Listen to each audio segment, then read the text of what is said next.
this is Aline Bock, who lives in a camper van. In this case, it's a Sunlight 640, I believe, yes.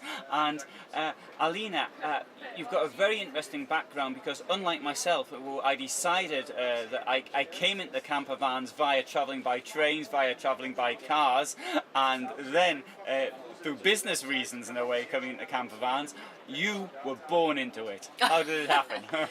Yeah, I have to admit, I was actually born into it. My parents were passionate outdoor sports enthusiasts, and they've always been traveling with all their sports gear on top of the car in a van.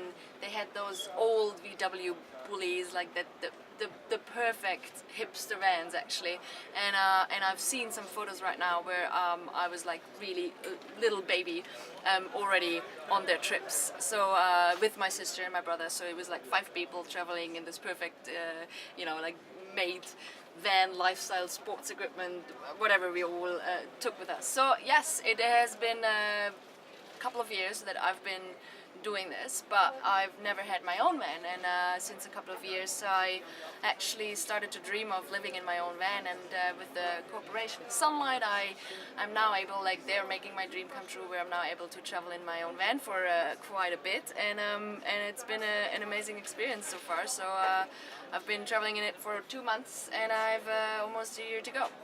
And how about your parents? Do they still travel around in the VW camper? No, we actually did sell our last van a couple of years ago, but they're still traveling with a caravan. And my dad is actually just cycling over the mountains to Croatia from south of Germany. So it's still there. He's still on it. He's not retiring from any sport. So I'm proud of that. But they took it the last couple of years. They take it a little bit easier. So yeah. But would your father be angry if you said how old he is? I think he's 67. Okay, you think? Okay. No, yeah, that's probably his age, and I have to tell you, he's probably like climbing up mountains with a bike. He's probably fitter than me, still, which hurts, but that's a fact.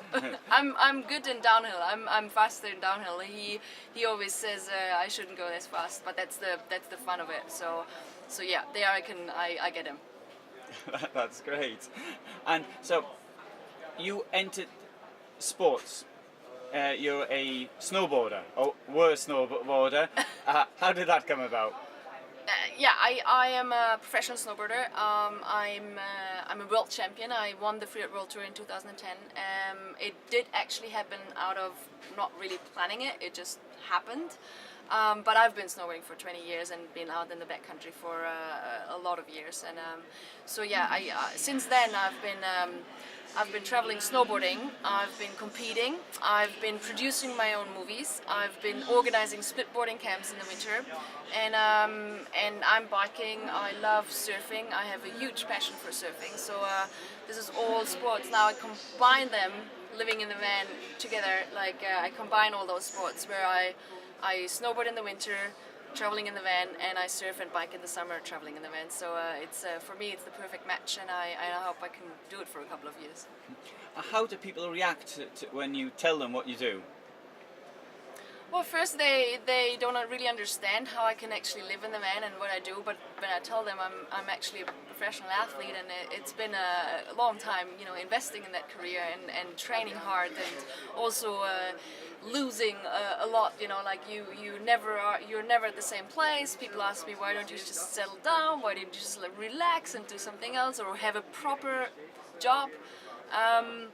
I refuse, because I'm happy, and when I tell them, look, I'm not a millionaire, I'm a millionaire in adventures and exciting stories, but I'm not making a lot of money with this, but I can survive and I love it, so it makes me happy. So they have nothing to add. And what do you think of the future? What will that bring? Who knows? Who knows what the future?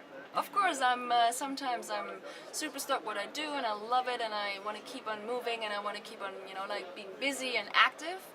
But obviously, there's injuries and stuff who can hold me back, and put me down. So yeah, I don't know what's happening in the future. But then with organizing, having my own business, organizing camps and doing a lot of stuff aside, it's you know, it keeps me a little bit more calm to not freak out what my future is going to be.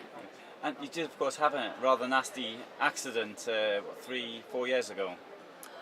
I did get injured. I injured my my neck in 2012, and I really had a bad injury in my knee in 2013. No, 14, and I'm still coming back from that injury. But the doctor at that time said I will not be able to snowboard again with that knee, and it was really broken in pieces. But I managed to, yeah, in my mind, managed to get back on the board, and I'm riding again, and I love it. Still love it. That's great. So we'll talk again in the next interview. Right. Thank you.